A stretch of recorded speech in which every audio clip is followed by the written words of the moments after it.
Hello, hello, hello, everybody. I want to officially welcome you over to our stream today. We have so much exciting news stories to talk about. We have so many just epic comic book reviews. We have so many interesting reveals that Marvel has teased just as a result of their most recent solicits. I am so excited to get into all of today's news stories. Frankly, I am much more excited than usual. I feel like we have just more revelations in store than usual over from Marvel specifically.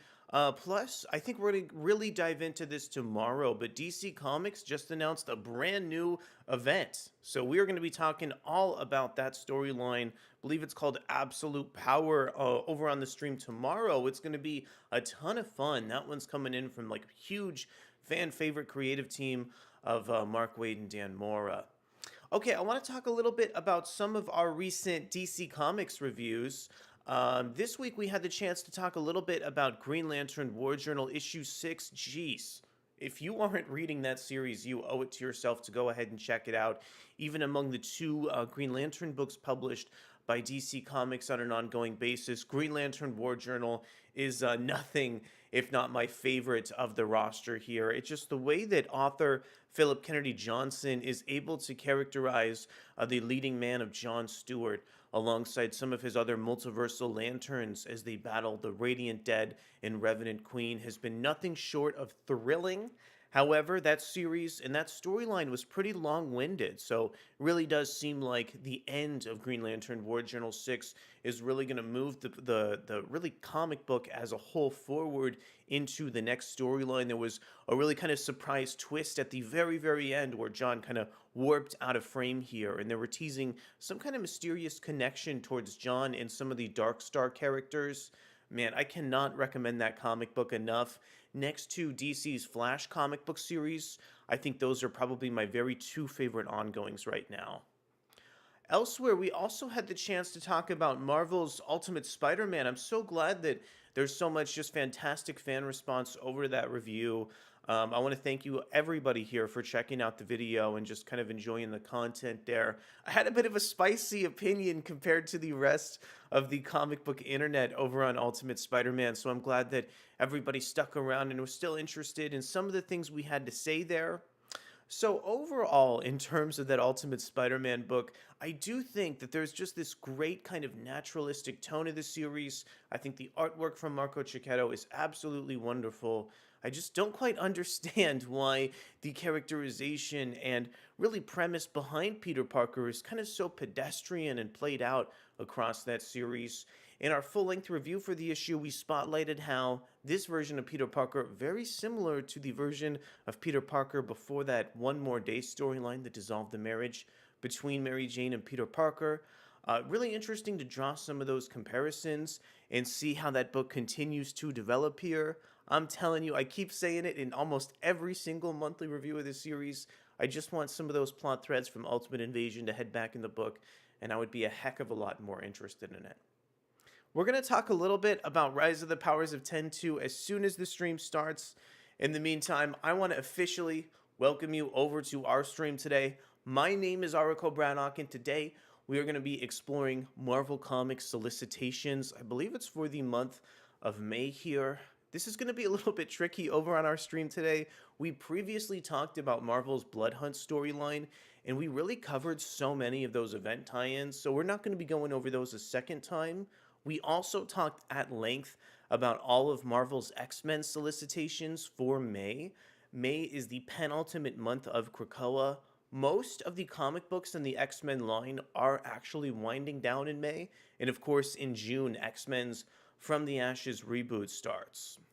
So today on our stream, I want to mix things up a little bit. We're not diving through the entire solicits. We're just going to be diving through the second half. And I want to start off our stream talking about some previews.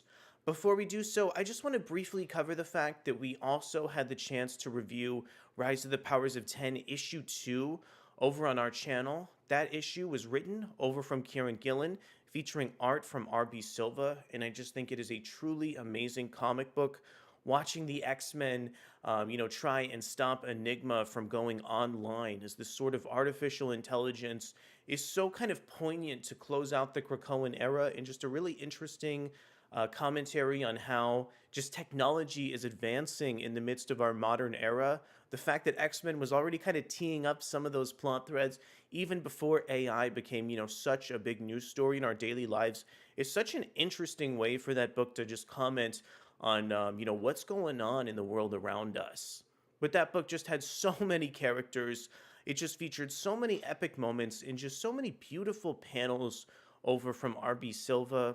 In particular, Rasputin 4 is a character who's just meant so much to me across the Krakoa era. I think particularly because we really got to see Rasputin 4 really rise to prominence as a direct result of Sins of Sinister, and I was really plugged into the X-Men's Krakoan universe during that storyline there. Of course, Rasputin 4 first debuted very early in Krakoa. I believe it was in a Powers of 10 issue.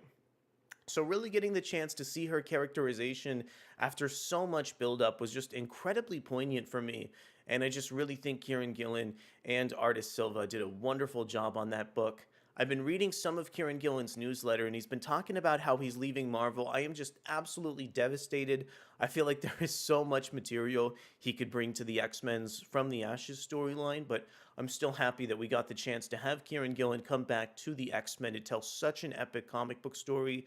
I think Rise of the Powers of 10 was my absolute favorite comic book of the week. I really want to encourage you to check out, the first issue of that book and follow the House of X, and also check in on some of our video reviews. Let's go ahead and check in with AfroSF. AfroSF says, "Greetings, Arakko Brannock. Always love to watch your live streams. I love Ultimate Spider-Man. I am never returning to the 616 version except pre-One More Day back issues." This is so ironic, and it's such an interesting point for us to discuss.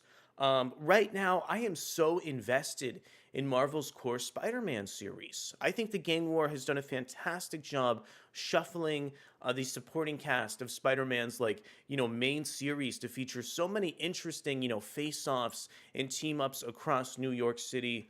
In fact, we have a preview of the newest issue of Amazing Spider-Man.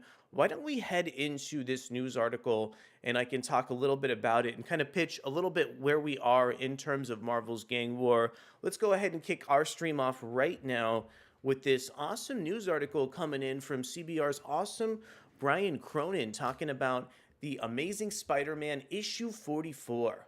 Exclusive Spider-Man and his allies suffer a major betrayal as Gang War concludes. Alrighty. Once again, this one written by Brian Cronin. The gang war between the super criminals of New York City has come into a conclusion, but things are not going the way Spider-Man and his allies have planned, and they suffer a major betrayal in the CBR exclusive preview of next week's Amazing Spider-Man 44. ASM 44 is from Zeb Wells, John Romita Jr., inker Scott Hanna, Marcia Menes, and letterer Joe Caramagna, and draws to a close the Gang War crossover event, which saw the various supercriminal fractions of New York City fight for control of the city following a series of assassination attempts. When Peter Parker's good friend, Randy Robertson, was caught in the crossfire, Spider-Man vowed to stop the fighting and made some questionable allies, including a prominent one with Tombstone. So there's so many interesting things to say about these individual character relationships across the core Amazing Spider-Man series so far. It is so interesting how Tombstone is unable to keep up the animosity in his relationship with Spider-Man, and so often towards the resolutions of stories with Spider-Man and Tombstone, the two always seem to find some common ground. Elsewhere, it's been really dramatic to see what's gone on between Randy Robertson, especially as he almost got married to Janice Lincoln, who is now serving as one of the main crime lords in the series. However, Tombstone, Janice Lincoln's father, in a recent issue of Spider-Man, actually tried to stop his daughter in order to keep his family safe. So there's just so many individual plot threads in this series that are juggled so incredibly well. Let's go ahead and check out the rest of this paragraph coming in from CBR. After her father was nearly killed, Tombstone's daughter, Janice Lincoln, decided she needed to take over her father's territories.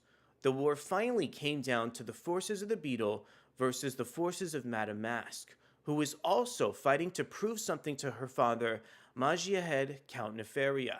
But there was a major twist. In Amazing Spider-Man 43, Tombstone realized that his daughter might actually pull out the win. But he determined that doing so would turn his daughter into even more of a monster than he is, especially as she would have grown constantly to defend her territory from interlopers. So he turned on his own daughter and took her out of the fight. Another really excellent aspect about Amazing Spider-Man that has really gravitated me towards the series is how this book has featured like multiple generations of super criminals. We've gotten the Rose and Wilson Fisk, as well as Tombstone and Janice Lincoln. So this series is almost, featuring like a Game of Thrones-esque attention to detail with how some of these super criminals are just operating and moving alongside the Marvel Universe. It's been so epic to watch them, basically really kind of change and grow their status quo between the individual issues. I always say my favorite character to follow in Amazing Spider-Man's gang war, aside from maybe Janice Lincoln, is Madame Mask, because the way that she slowly grew and amassed power in the midst of the gang war, starting with Amazing Spider-Man Gang War First Strike, was such an epic way for her to like really manifest her full powers and also kind of change, some of her identity in the series too. In the preview pages, we see that Janice's forces had been working alongside Spider-Man and his fellow superheroes to take care of the dangerous Madame Mask. But now that Lincoln has removed Janice from her leadership role, he has changed the plan. As we see in these pages, Tombstone's forces are now turning their attention on Spider-Man and the other superheroes, as Tombstone is looking for a total victory that will also cement himself in the role that he did not want to see his daughter have to play.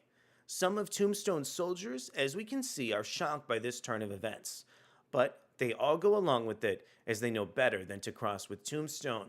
You'll have to check out Amazing Spider-Man 44 to see if Tombstone's big play pays off, or if Janice Lincoln has one more trick up her armored sleeve.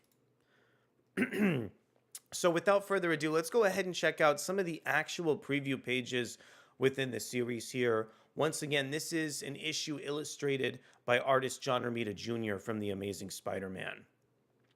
So I really like how Amazing Spider-Man picks up on this massive battle over in Central Park that we left off on in the most recent chapter of the series here.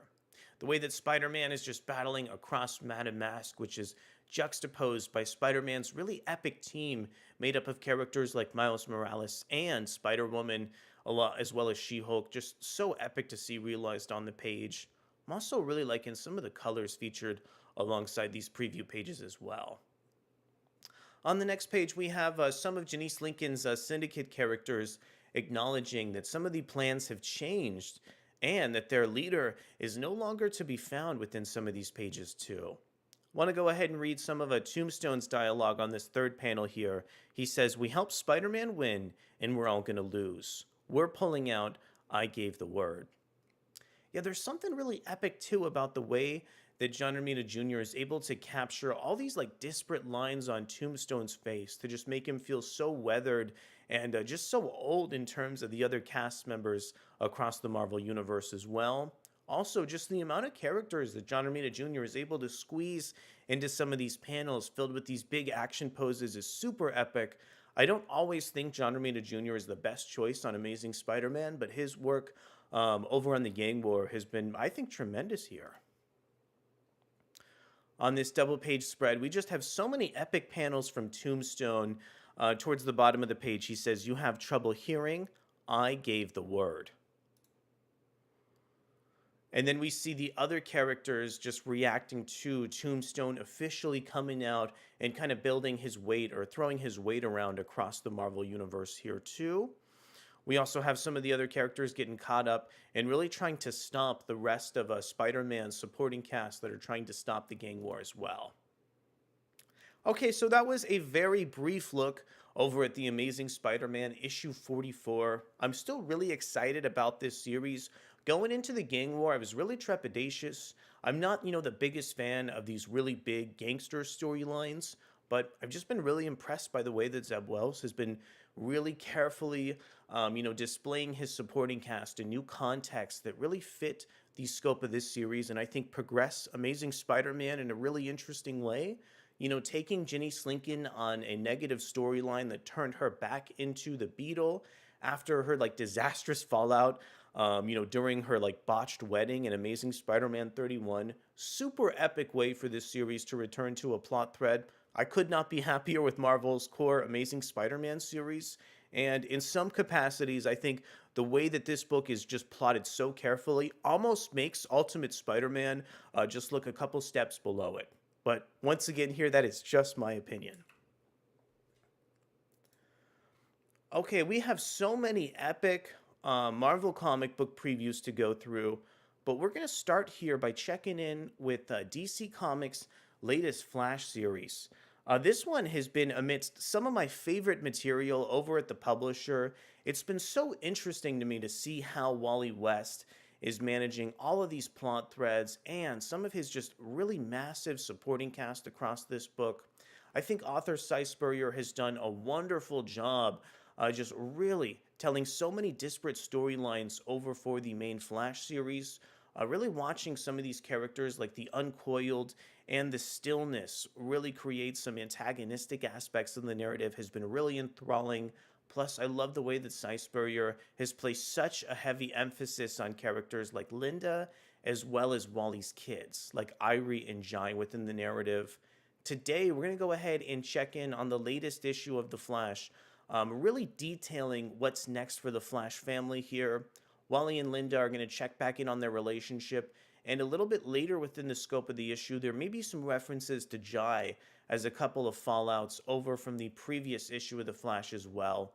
Let's go ahead and preview the new issue and see Wally's fight against the villainous Uncoiled.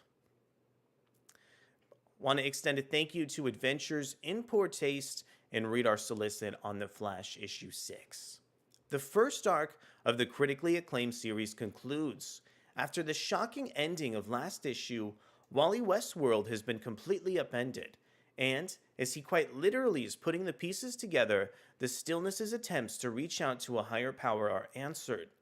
Lace up your boots as the first arc of the critically acclaimed New Era for the Speedster continues.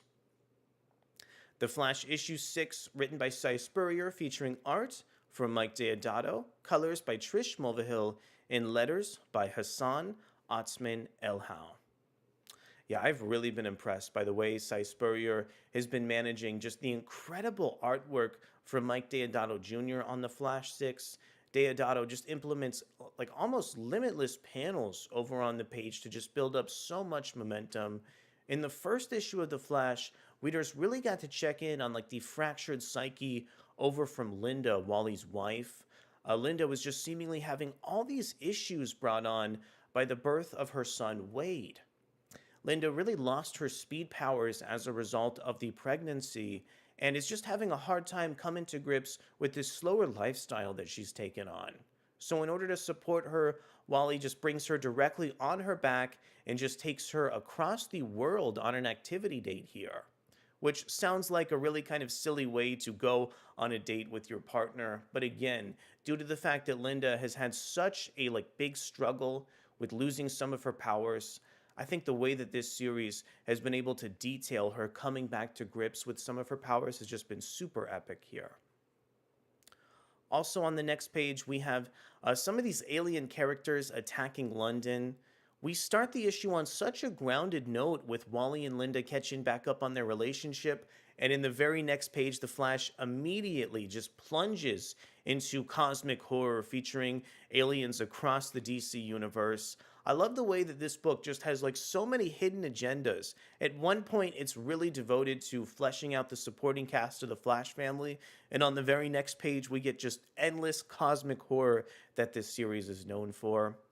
Also, just one aspect about this issue that is so horrifying is this mask that Linda puts on, resembling an old person. There's all these references in the preview that some of these aliens are going after older characters. So the fact that Linda puts on this mask almost makes her a target from some of the rest of the aliens within the issue as well.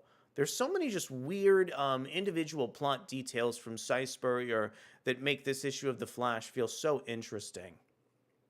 On the very next page, we have just so many disparate panels from Mike Deodato Jr., and we also have a reunion between the two Flashes of the DC universes. We have a reunion between Wally and Barry. There's been a little bit of animosity between these two characters that has been teased really early into the Flash's ongoing series. Watching these individuals getting the chance to kind of reunite, after a few months apart is really climactic here. I want to read just some of the narration and dialogue from Spurrier in the issue. Difficult to miss the static, even to a heart as heavy as hers. These men have shared a partnership, sown in respect and germinated in love, but today they can barely meet each other's eyes. So just really, really subtle notes of animosity that punctuate some of the characterization, and I think just make this individual comic book series feel like more than just an ongoing superhero storyline. Plus, in the background, some of the cosmic horror across the DC universe just will not let up. And before Wally and Barry can resolve the situation, they immediately plunge into the next science fiction based storyline here. One final element of narration from Linda, just to close out our preview of the issue. She can, even enervated by exhaustion, numb to sentiment, she can feel reality recoil. So here's the credits page over on the 6th issue of The Flash. This series also does a wonderful job, like Marvel's X-Men series, of just featuring a really interesting, plot thread to kick off the credits page for some of these series. So really like where DC's core ongoing Flash comic book is headed. We're going to have a full review of the comic book featured this Wednesday. Once again, just the fact that Cy Spurrier picks up on all these subtle notes of characterization, for me, is what makes this Flash series feel so special. I'm particularly interested in picking up on the plot thread with Linda. I think she's such a wonderful character to the Flash series and carries such a strong element of characterization that makes this insane Flash series somehow feel a little bit more grounded than you would have ever thought possible. Random Rhyme says the page layout becomes hypnotizing. That is a really good call out. Good morning to you, A Pilgrim. So great to see you back in the stream today. Yeah, Mike Deodato Jr.'s art is so chaotic. There are so many panels on each page, and you would think like your mind would just break after reading a book that's laid out in such a confusing way. But I think just as you're saying here, some of these page layouts really do seem hypnotizing the deeper you get within the ongoing series. Hey, I just had a chance to catch up with Marvel's core Invincible Iron Man series this morning, and I really liked what I saw, and I want to talk about it with you. One of my very favorite plot threads about Marvel's core Invincible Iron Man book is the wedding between Tony Stark and Hazel Kendall, which is the mysterious, disguise over for Emma Frost of the X-Men. Emma Frost, of course, needs a disguise because the villainous anti-mutant organization named Orchis is really trying to locate and terminate all of Marvel's X-Men characters. So in each issue of Invincible Iron Man, it seems like author Jerry Duggan just continues to ask the audience of the series just how real Tony Stark and Emma Frost's marriage is. Is it just a convenient ploy for Tony to gather the resources he needs, or is Tony in love? I think previous issues of Invincible Iron Man have done a wonderful job answering this question, but our preview of Invincible Iron Man 15 is really going to cement the answer once and for all. This issue is illustrated by Kreese Lee, which is a little bit different from the regular artist on the series, Juan Frigeri. We're going to be talking about Juan Frigeri a little bit later in on the stream. I'm very excited about his brand new project over at Marvel Comics. Let's give a big shout out over to Adventures in Poor Taste and read our solicit on Invincible Iron Man issue 15. Months ago, James Rhodes was framed and arrested on an intel gathering mission that unearthed a terrible truth. Orchis isn't planning to stop with mutants. They have every... Let's see if I can talk. Give me a second. All right, I can speak again. They have every hero on Earth in their sights. Orchis will stop at nothing to achieve machine ascendancy. But when you've got to fight machines, it pays to have a war machine of your own. I want to warn you just in advance here, our preview has nothing to do with James Rhodes or War Machine, but it's a pretty good preview. So Invincible Iron Man 15, written by Duggan, illustrated by Chris Lee, inked by Walden Wong, colored by Brian Valenza, lettered by VC's Joe Caramagna. I want to read the recap page over on this Invincible Iron Man issue, mainly because I haven't even read it myself. Fei Long and the anti-mutant think tank Orcus have used Stark Unlimited to produce mutant hunting sentinels with Iron Man technology and forced most of Earth's mutants to flee the planets. Orcus's influence now reaches to the highest positions of power around the world. To fight them, Tony has teamed up with Emma Frost and the Hellfire Club, going so far as to create an alias for Emma as his new wife. The couple then tasked Riri Williams and the X-Men forged to build a fleet of spacecrafts out of the mutant metal Mysterium. Unfortunately for them, the artificial intelligence contingent of Orcus have grown tired of Stark and sent an assassin to take Iron Man out of the equation. Yeah, I think the idea of Orcus finally sending an assassin to take out Tony Stark is just such a silly way to continue, some of the irreverent animosity portrayed by Duggan in some previous issues of Invincible Iron Man.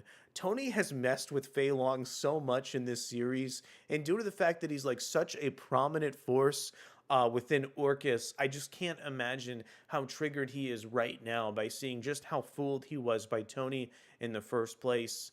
Once again, we have art in the issue from Chris Lee as opposed to Juan Frigueri. I really like some of Chris Lee's facial expressions, but I don't think some of the line work is as kind of solid and as clear as Frigueri. I really love this panel with Emma Frost. I think it just captures so much emotion on the page, particularly from Emma. But overall, I do think this work is good, and I would really like to see this artist Chris Lee really develop over time. I think there's a lot of potential in the issue, and I would just really love to see more expressions from this artist and just more work moving forward. Okay, let's catch in on some of the captions over from Tony to see what he's thinking about in the latest issue of Iron Man. Also, this is a really good page layout too. I like the really subtle way that Tony is opening the door and then has this massive facial expression to really build some momentum and bring readers towards the next page of the issue. I sent a draft of my autobiography to my editors. The email attachment can't be opened for a year. In case I die in the Mark 72, which is just being finished, my book will somehow be more or less interesting if I die in the stunt I'm about to pull. I have one more delivery to make, and I'm kind of nervous about it. I make things for myself almost all the time, but almost never for anyone else. I got fake married, and now. Maybe it's just the impending doom talking, but it feels less fake every day. I wanted to make something for my wife. One interesting thing about having like a relationship with somebody is it's like even if you pay somebody to do a task for you, you still have a relationship with that person. That person still has some leverage over you. So it's so interesting to see, Tony and Emma try and fake their emotions and find that they become real because these are both really attractive and prominent superheroes within the Marvel Universe. So it looks like Tony's, really strong reaction was a result of Emma's current costume and this also new hairstyle that she's got in the issue as well. And it looks like Tony actually gives Emma a present, trying to cement their relationship, maybe following Krakoa. Over on the next page, too, there's some really interesting dialogue that finally hints at what Tony and Emma's relationship could be in the fallout over towards the end of Fall of the House of X. Emma says directly to Tony, "We'll discuss life after, if there's a life after." Once again, we have some really strong reaction shots coming in from Chris Lee, as well as a really extreme close-up showing just how intimate Emma and Tony appear to be in the midst of the latest issue of Iron Man. Then on our final page of the issue, we have a preview of the assassin that Orcus sent after Tony Stark. At first, it seems like no big deal, and then this mysterious character pops their claws, and Seems like Tony Stark Iron Man realizes that he is in a very precarious situation at this stage. I have no idea who Orcus sent in after Iron Man, but really excited to check it out as Invincible Iron Man develops here. I've really been happy with almost each and every issue of Invincible Iron Man since the comic book relaunched.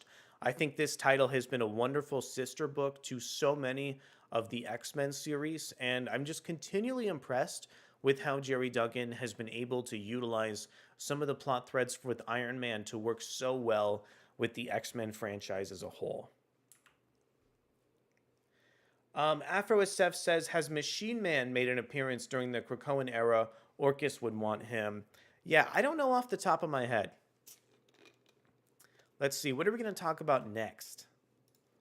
We're actually not done with previews. We have 3 previews left to talk about, and they're all for huge books, especially one. We're going to talk about 2 X-Men books and a comic book that I don't think I've ever previewed over on stream before. Marvel's late-stage Krakoan comic books are so wonderful, but I felt like I was missing a little bit of context about the publisher's launch for Dead X-Men issue 1. Thankfully, though, I really think this week's Rise of the Powers of 10 issue 2 really helped get me a little bit more acclimated towards the narrative and learn a little bit more about Professor Xavier's mysterious relationship to Iskani, as well as some of the rest of the Dead X-Men. These characters were really popping between realities, trying to find the character of Moira McTaggart.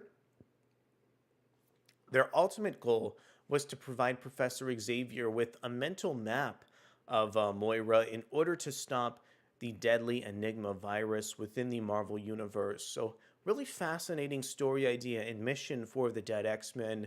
I'm really intrigued with how these characters are working so closely with Professor Xavier and Iskani over in the Marvel Universe. Just as a side note here, it's really cool to see Iskani also working so closely with Xavier. I'm wondering if just her role within the scope of the Marvel Universe is going to raise in profile, especially as the next X-Men relaunch is just on the horizon. Also, super cool to see Rasputin get closer to Professor X too. I wonder what role Rasputin is going to have on the X-Men moving forward with how close she's gotten to Xavier in recent issues. Let's continue to explore the relationship between Iskani and Xavier in a preview of the wonderful Dead X-Men issue 2. This one is coming in from CBR.com. Newsarama from George Marston. The Dead X-Men are prepared to give their lives again. In our preview for issue 2, the Impossible Team are on an impossible quest. Marvel's Dead X-Men are a team of compromised mutants who died at the start of Fall of X, which is currently bringing an end to the current Krakoan era of X-Men.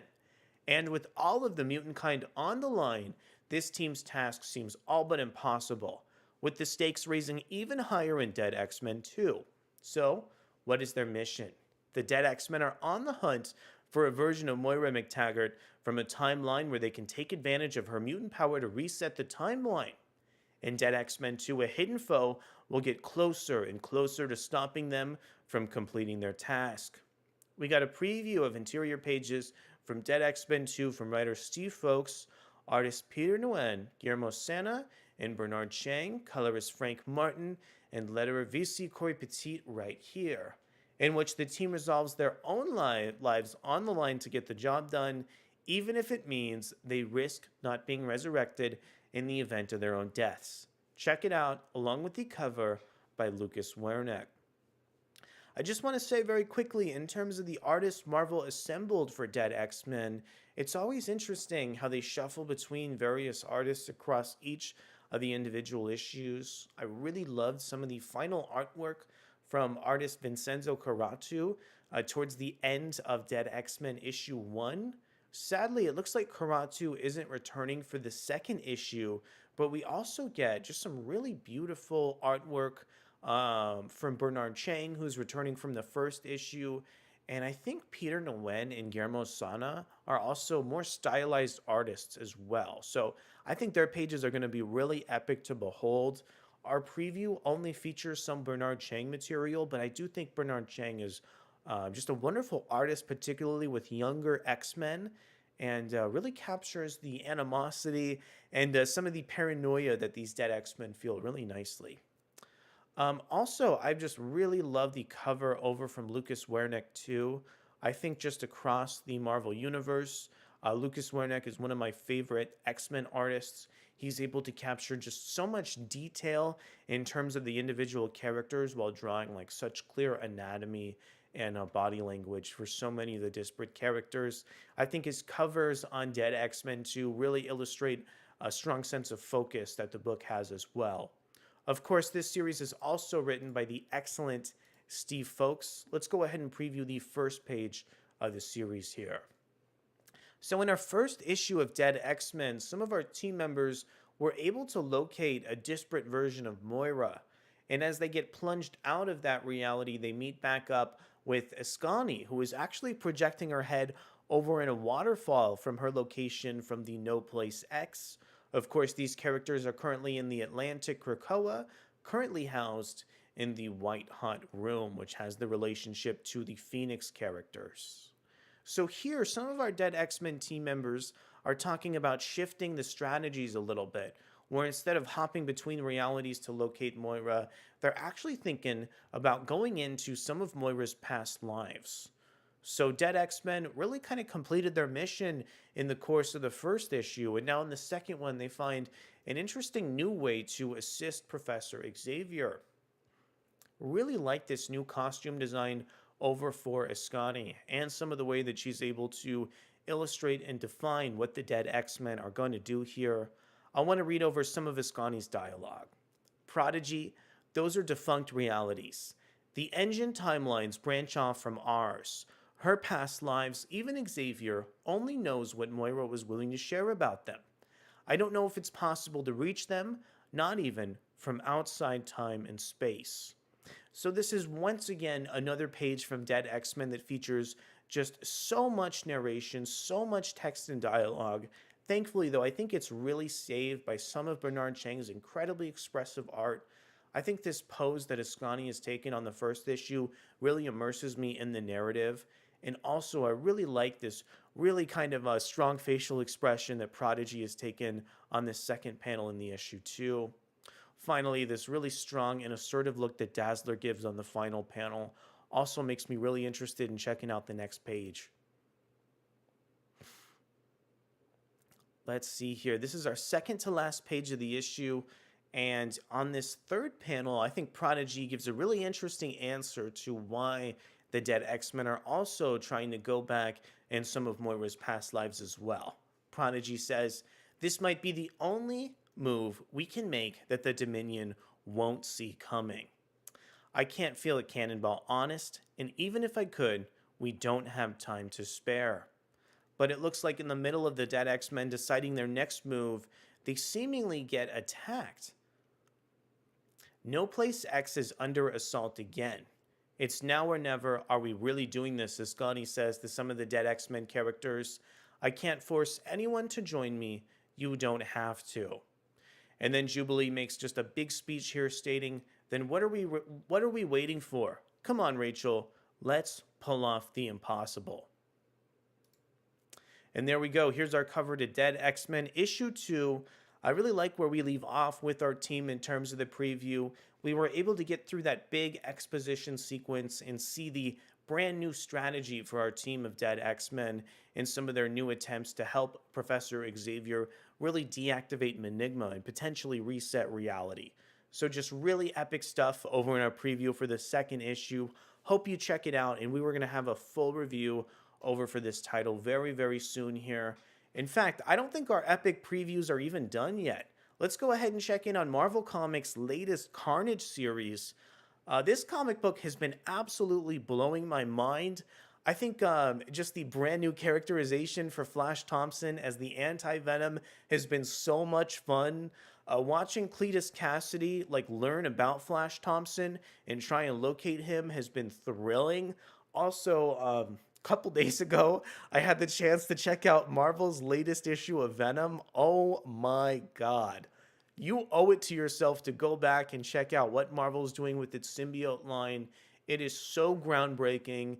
In just a few moments, we're going to be talking about the brand new Venom comic book event series, which seemingly pits Eddie Brock against his son Dylan. And there are, disparate symbiote team members like taking up each side for both Eddie and Dylan. There is so much to talk about here. Let's go ahead and explore the latest issue of Carnage to finally see Flash go up against Cletus. This one coming in over from Adventures in Poor Taste, Carnage vs. Anti-Venom. Flash Thompson hunts Cletus down, but has Cletus been hunting him all along? It's an all-out symbiote slugfest, sure to splatter these pages with slaughter. Carnage issue 4 is written by Toran Grönbeck, featuring art from Pere Perez and a gorgeous cover from Juan Ferreira. I really love how visceral this is. I think this is just such a cool issue to like hand to, like a 13, 14, 15-year-old and just show them, how kind of like deadly and violent some of these Marvel comics can be. All right, let's go ahead and check in on our preview for some of the most recent issues of this series, and then we'll check out the really violent interior pages too. In their quest for godhood, Cletus Cassidy and the Carnage symbiote have rendered themselves immune to almost everything. The only real threat to them is Anti-Venom, the healing symbiote that resurrected Flash Thompson. Flash tracked Carnage's bloody social media trail to his latest victim, but this time Cletus made sure the blood was on Flash's hands and face. Just a bloody mess. So as we open the first issue here, Flash is desperately trying to heal his mother over with some of his anti-venom symbiote powers. I really love all the negative space in this page, especially the way that artist Pere Perez is able to lay out these panels, just shrinking smaller and smaller and smaller as the issue continues. Also, the way the symbiote is just crawling across the back of Flash's head is so haunting within some of these pages. I really think Pere Perez has really kind of upped his game as a comic book creator. I've been following him a while across different publishers. On the next page, we return to the really just epic and violent nature of the kind of rampage that Carnage has been going through in order to get to the character of Flash. We also have Carnage calling out to Flash in this really ironic way, dubbing him Flashy within the narrative. Also, I'm really loving the canted lines and angles that Perez is able to implement within the page layouts. I just think it does a really solid job building the tension a little greater. We have a really strong sense of perspective, too, from Carnage throwing this character off the building from the top of the panel. Once again here, Perez is able to capture Cletus with this really ominous silhouette as he kind of beams something pretty harsh towards Flash. He says, "Did healing mommy take it out of you?" Yeah, so much of this Carnage series has been devoted to fleshing out the fight between Flash and Cletus. So once again here, seeing them take on, such a direct threat with each other is going to be so much fun within the scope of the Marvel Universe. On the final panel, we have a wonderful bleed from Carnage. He's almost bleeding against himself on the panel, and he says, "I am already there." So really fantastic stuff for Marvel's brand new Carnage comic book. I think this series is so underrated. I think everything that Toran Grönbeck and Al Ewing have been doing with these symbiote characters is so groundbreaking and cementing, this really violent storyline with these Marvel characters into a fascinating science fiction storyline that really has me more immersed in these characters than I ever would have thought possible. In fact, let's go ahead and follow up on this storyline by talking about Marvel Comics' latest Venom War. 8 Pilgrim says, "I will give Carnage a look." Fantastic. Glad to hear it. Okay, so this is a brand new preview of Marvel Comics' Venom War storyline. This one is pitting Eddie Brock against his son Dylan, and as you can see from some of the visuals illustrated by Philip Tan, so interesting to see which symbiote characters are joining who. Over on Eddie's side, we have the character of Flash Thompson as well as Meridius within the background, and some of the other versions of Eddie featured within the garden element. Plus, over with his son, we have the characters of Normie Osborn from the Red Goblin series. Also, we have Bren making an appearance, as well as Natasha here. So just so much cool, disparate plot threads that Marvel is finally paying off in the middle of the really epic Venom War storyline. Let's go ahead and check in on this article coming in from Timothy Adams. Marvel announces Venom War event. Venom War is an upcoming event that pits Eddie against his son Dylan. A Venom War is headed to the Marvel Universe. The next saga for Dylan and Eddie Brock will take place later this year in Venom War, a battle that pits father and son against each other to see who will be the last Venom standing. Of course, Eddie Brock, famously known for being Venom, ever since he bonded with the alien symbiote and they started their vendetta against Spider-Man. Since then, Venom has gone from a villain to an anti-hero and now a straight-up superhero, fighting beside the likes of Spider-Man, Wolverine, and Captain America. However, Eddie has recently shared the Venom persona with his son Dylan, who has embarked on his own personal journey as the street-level lethal protector. Somehow, Eddie and Dylan Brock will come to blows, and there's new art previewing the epic battle.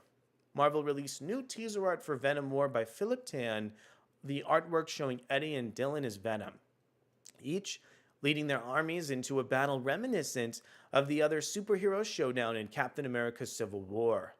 On Team Eddie Brock, we have Agent Venom, Bedlam, one of Eddie Brock's most recent incarnations. On Team Brock is Red Goblin, Sleeper, and Black Widow. Venom War is scheduled to take place in August, with more information to be revealed at a later date. So it looks like before this Venom crossover kicks off, we also have that Carnage storyline coming very soon in the pages of Marvel's symbiote books. Once again, it's so cool to see the science fiction, really plot-first way that Marvel has been utilizing the core Venom book. I really hope that even after Al Ewing and Toron Grönbeck leave the Venom series, that Marvel will continue to tell stories really centered around horror and science fiction concepts, as opposed to some of the brutal and violent ways that other writers have crafted symbiote stories in the past. Venom co-creator David Michelinie writing new series. David Michelinie, one of Venom's co-creators, let's pause this, alongside Todd McFarlane is, oh yeah, we already know about that. Okay, yeah, that's going to be the end of this article. And give me just one more moment here as we head into our next news story.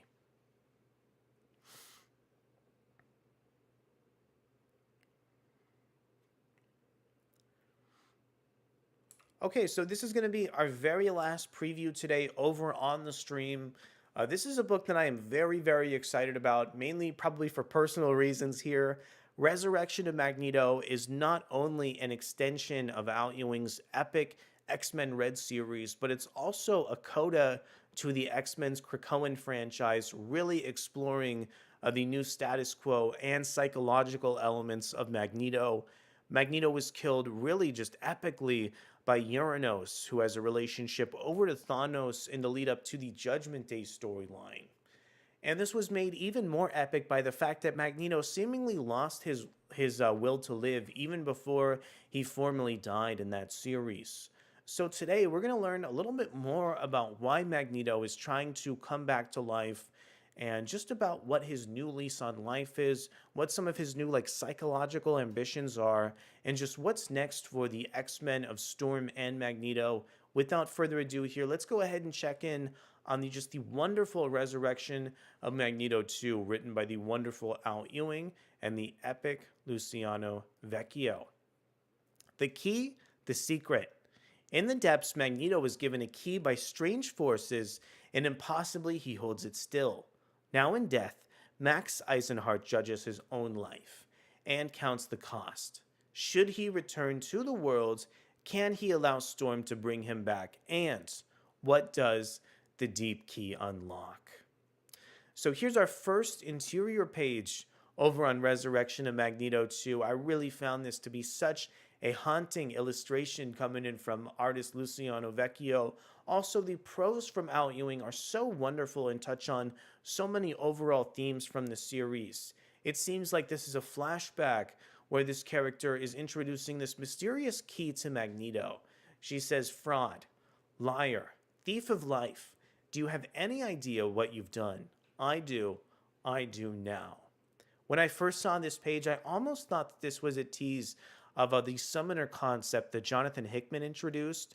I went back into some early Krakoan issues, and I just couldn't find any of the symbols to mix. So I'm thinking that this could potentially be something else. Really curious to see if anybody else has any theories over in chat as well as to just who this mysterious character could be.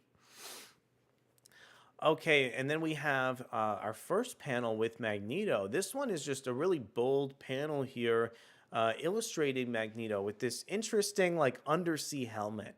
I want to go ahead and read some of the narration within the issue here as well. "But I am taking refuge for a moment in memory of a time when I did not, when I was deluded, wrapped in the illusions of living.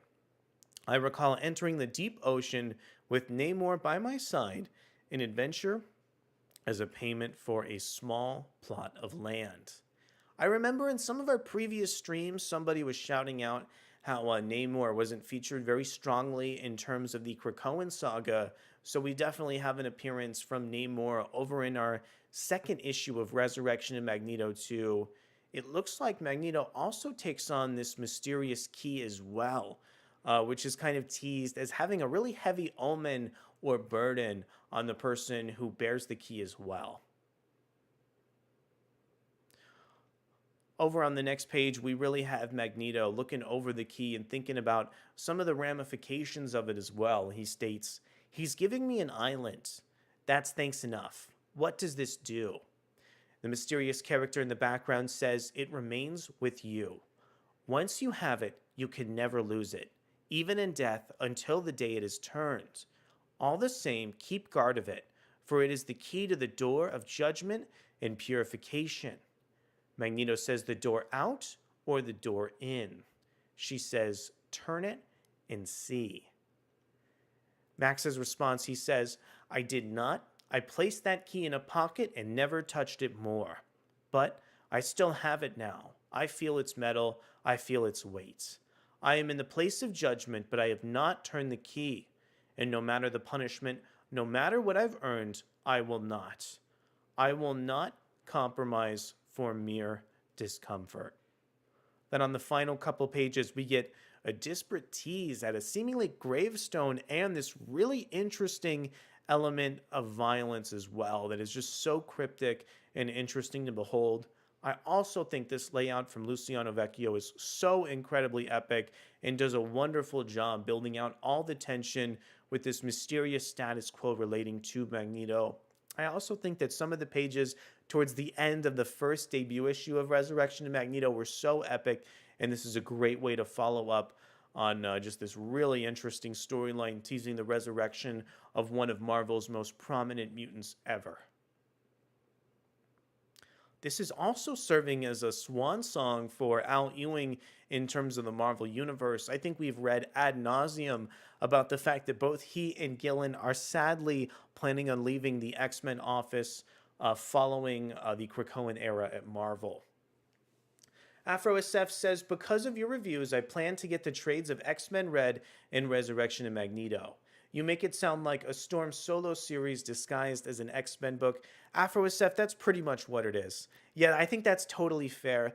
Although, in terms of the second issue, there is a lot of characterization geared towards Magneto. Maybe the book is shifting to have a focus on both these characters as opposed to just one in the Marvel Universe.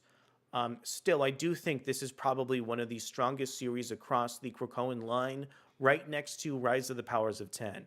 I'd say, yeah, Rise of the Powers of 10, Resurrection and Magneto are probably two of like the very best Marvel comics in publication right now, period, full stop. Okay, I'm going to take a quick break here. I'll be right back, and we will preview some of Marvel's brand new solicitations. It's going to be really, really exciting. We'll be back in just a few moments. Thank you so much for sticking with me here.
Okay, thank you so much for sticking aboard here. We are now going to go ahead and talk a little bit more about Marvel's solicitations over for the month of May. I want to give a big shout out over to Adventures in Poor Taste, of course, for posting some of these previews so incredibly fast. And let's go ahead and start here by talking a little bit about Marvel Comics' Amazing Spider Man 49. So currently we're on the 44th issue of the series, and it looks like the 49th chapter of Marvel's Amazing Spider-Man is going to be centered around the tie-in to the Blood Hunt storyline. So this one's still written by Zeb Wells, featuring art from John Romita Jr. A Blood Hunt tie-in. Vampires are running rampant through New York City, and while the Avengers are caught in the middle, someone has to take care of the Big Apple. That person? Yep, Spider Man. But only if it were that simple, things never are, and this issue leads directly into Spider Man's larger role in Blood Hunt. So we've definitely talked ad nauseum here about how I think something is off with the tone of Marvel's current Blood Hunt story. However, it looks like Marvel's Spider Man comic book is only tying into this for a very brief period, and the book is returning to business as usual in the epic 50th installment of the series. I have been really anticipating the 50th chapter of Amazing Spider Man for such a long time here. Marvel has finally officially revealed the plot, synopsis, and some of the first covers for the series. Without further ado, let's go ahead and preview the 50th issue of one of my favorite recent Spider Man runs from Zeb Wells here with his epic run over on Spider Man. Here it is. Here is the chapter to issue 50. Here's the cover coming in from the wonderful Ed McGuinness. He is one of my favorite artists in terms of this Amazing Spider-Man's run of pencilers. And also just seeing the symmetry in the way he's able to juxtapose the return of Norman Osborn as the Green Goblin against Spider-Man. So interesting here. One thing to note over with this comic book is I was really hoping that Marvel would wait before bringing back Green Goblin. I'm hoping that Zeb Wells has some kind of interesting twist up his sleeve to continue to portray the characterization of Norman really carefully. I'm also just so struck by all the negative space that Ed McGuinness has utilized here on this cover. I think this is so wonderful. There is just so much precise anatomy, but just really strong expressions and body language for both of these cast members. Let's see who's illustrating this one. So we have Ed McGuinness, Terry Dodson, and more.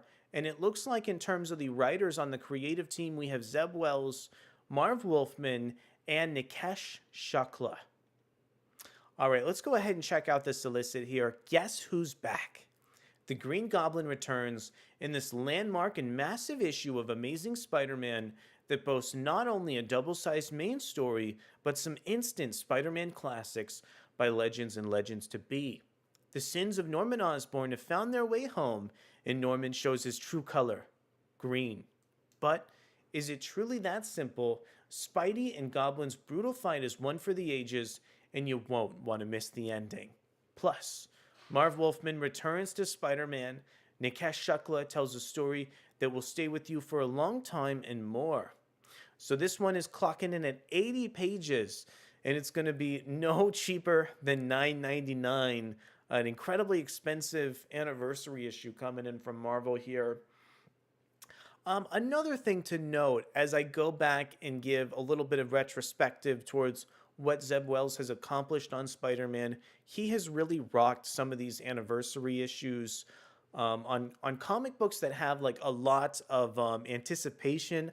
I think Wells always does a fantastic job twisting the narrative and give like really giving readers the opposite of what they anticipate, but in a really interesting way. I have so much anticipation over for Marvel's Amazing Spider-Man 50. I think Wells has really earned it with the careful way that he's managed the supporting cast, especially with Norman Osborn. Norman Osborn has just been the kind of linchpin for so many Spider-Man villains in the Marvel Universe.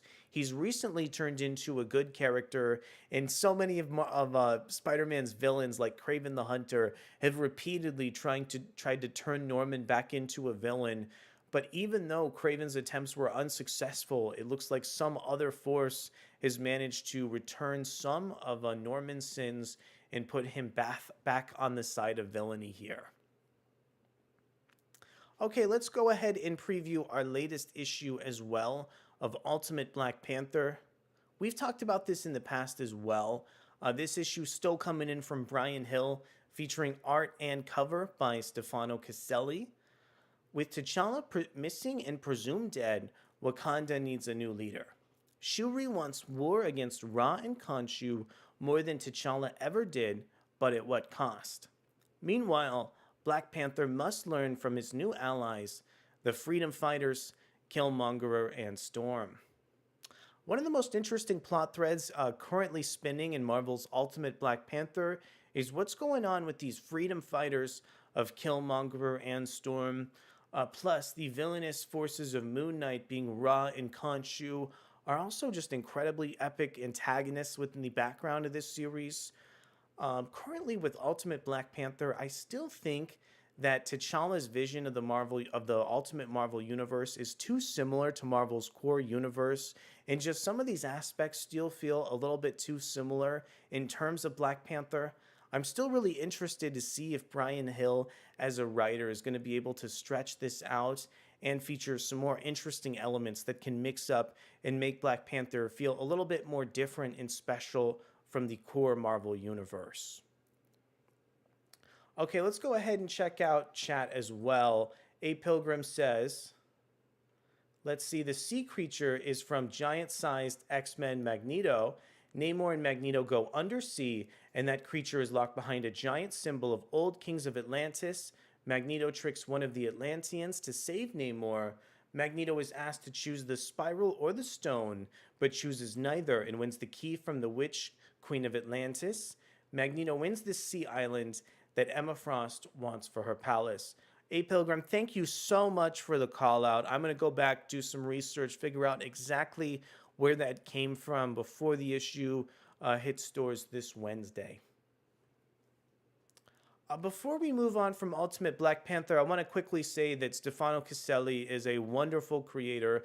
I think this cover is so epic, juxtaposing what's going on with T'Challa against the politics of Wakanda with Shuri and the Dora Milaje. Really, really cool stuff. I really want to see Marvel use more like, two-tone images as well in some of their covers in the Ultimate line. I think it looks really nice with Marvel's trade dress for the Ultimate Comics too.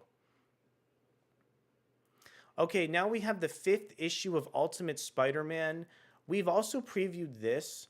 I don't think we have a ton to say about this comic book, other than the fact that I was really dreading the resurgence of Green Goblin back to the Marvel Universe. But I think it's actually really interesting that in the 2nd issue of Ultimate Spider-Man, Ben Parker and J. Jonah Jameson were teasing the fact that the Green Goblin was more of like a heroic masked vigilante as opposed to a criminal. If Marvel can maybe continue to flesh out a more positive relationship between Harry and Peter, I think that would actually be a really cool way to maybe give me a little bit more of what I want in terms of Marvel's Spider-Man book and give close characterization that maybe breaks off from like the traditional Spider-Man continuity. That could maybe be a thing that I could latch on to with Ultimate Spider-Man. Also, I think this cover coming in from Marco Cicchetto is wonderful and also uses like the movie collage, poster-esque elements of the 2nd issue in a really, really epic way, alongside with the Ultimate trade dress and logo design. Really cool stuff in the 5th issue of Ultimate Spider-Man. I hope I grow to like this series more as time goes on. Grayson Red says, I don't agree with you with your opinion on Ultimate Spider-Man, but I gotta salute you for staying 10 toes down. Lol. No, I really appreciate that, Grayson. I'm always gonna be like as honest with you as I possibly can be. And also, I totally respect anybody coming in from another opinion.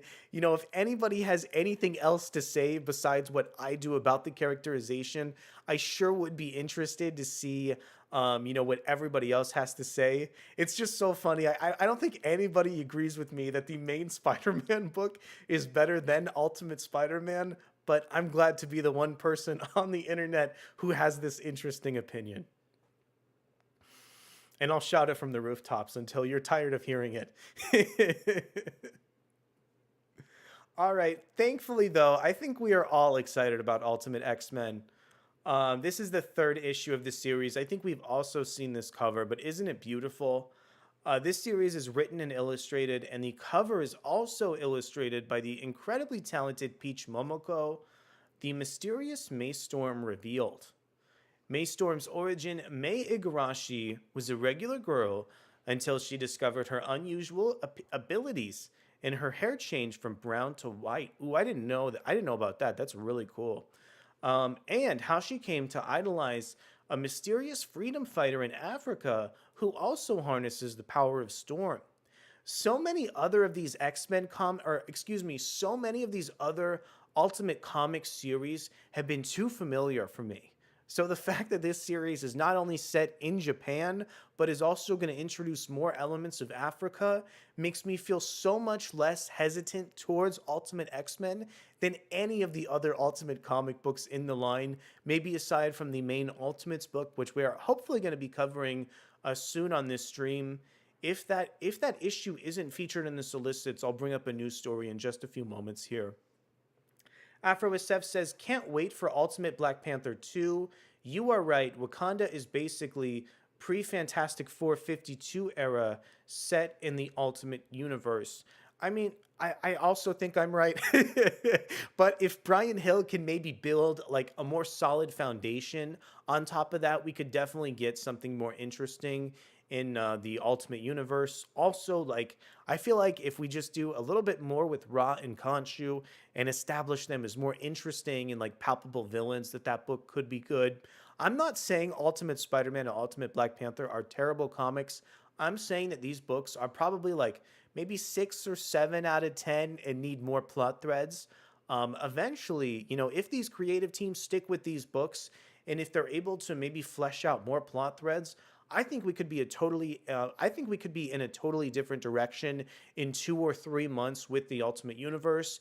I think Ultimate X-Men is still doing the right thing, and Ultimates is probably going to be a flagship book in terms of the line. Hopefully that comic will give me what I'm looking for too.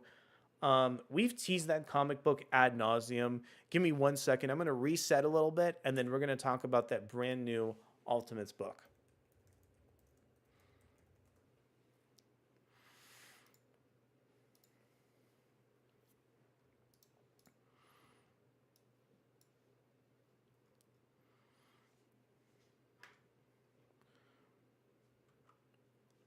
Okay, so some fans noted in my review of Ultimate Spider-Man that I was really looking for some of the main plot threads within the core Ultimate Universe to be featured.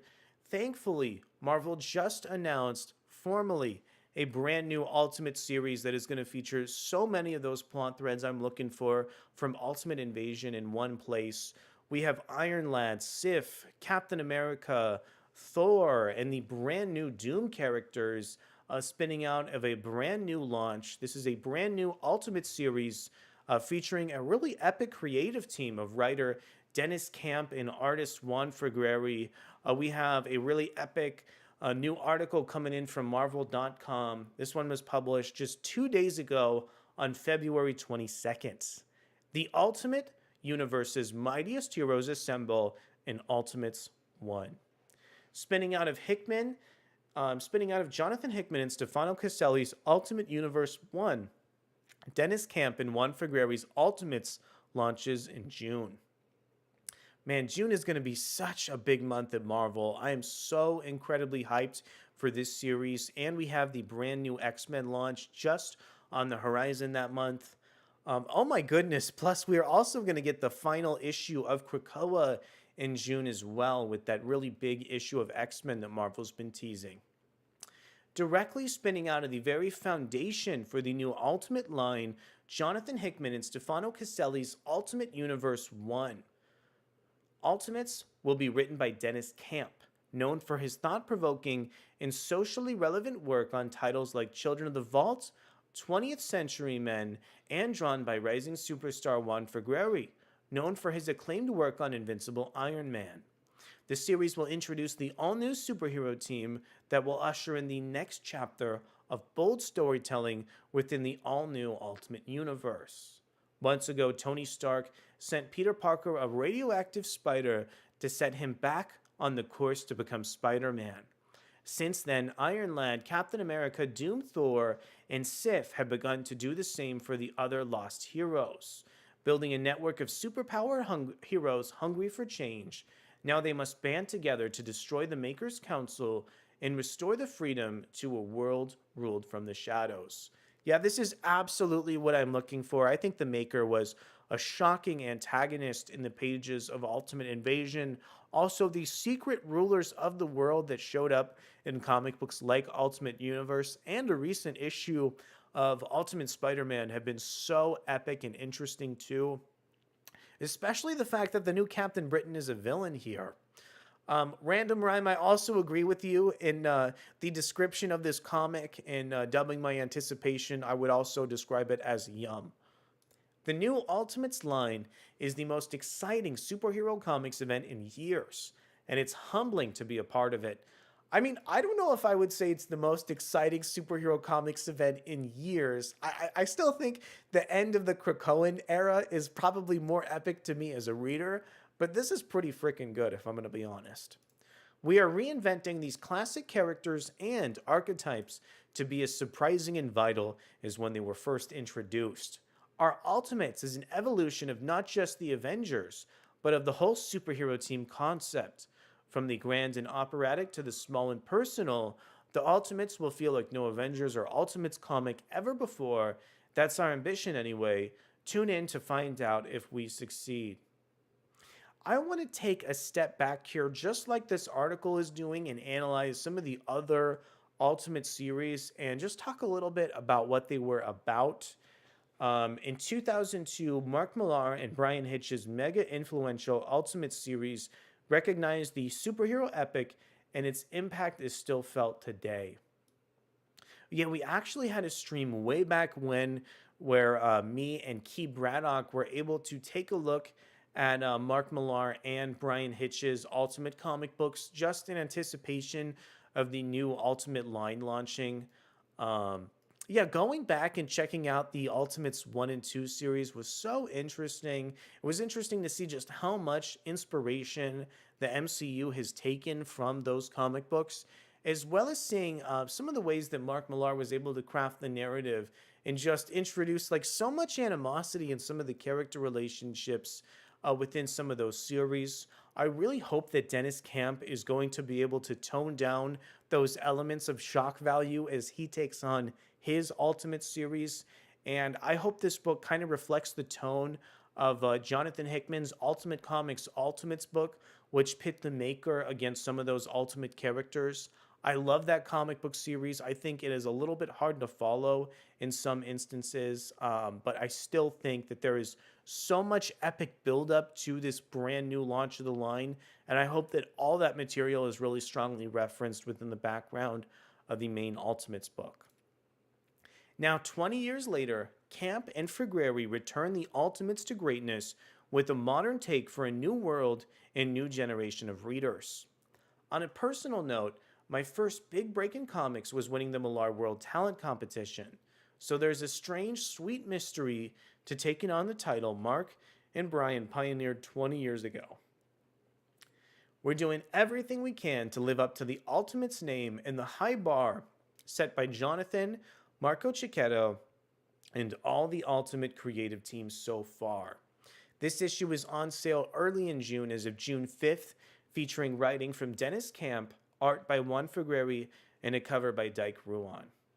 This cover is so amazing. I'm going to have to keep Dyke Ruan's name in the back of my head and see what brand new projects Ruan takes on.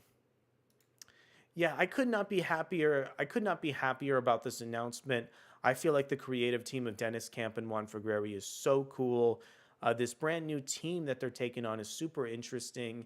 And I think this younger version of Iron Lad also has me pretty immersed in seeing what's next for him as a character. Hopefully this will really put the Ultimate line, back towards something I want to read moving forward, and also feature just a great way to advance the main storyline that kicked off the Ultimate Universe with the Maker. Really cool stuff over on this brand new Ultimate series. Cannot wait to check it out on June 5th.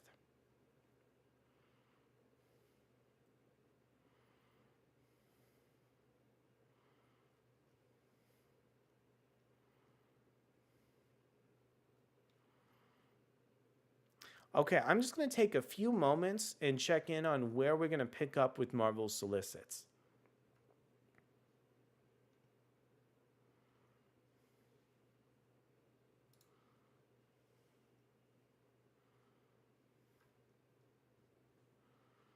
AfroSF says, I find it difficult to believe that the Ultimates will be more innovative and groundbreaking than the 90s era Authority. I'm still looking forward to it, though. You know what? You're totally right. I think The Authority is just such a great series. I haven't read it in full, but I've read a little bit of it. I definitely think it'll probably eclipse the first Ultimates volume, just to be totally honest. Yeah, Grace Red, totally agree. I think that Ultimate cover is just nothing short of amazing. Definitely interested in seeing any projects Dyke Ruan takes on in the near future.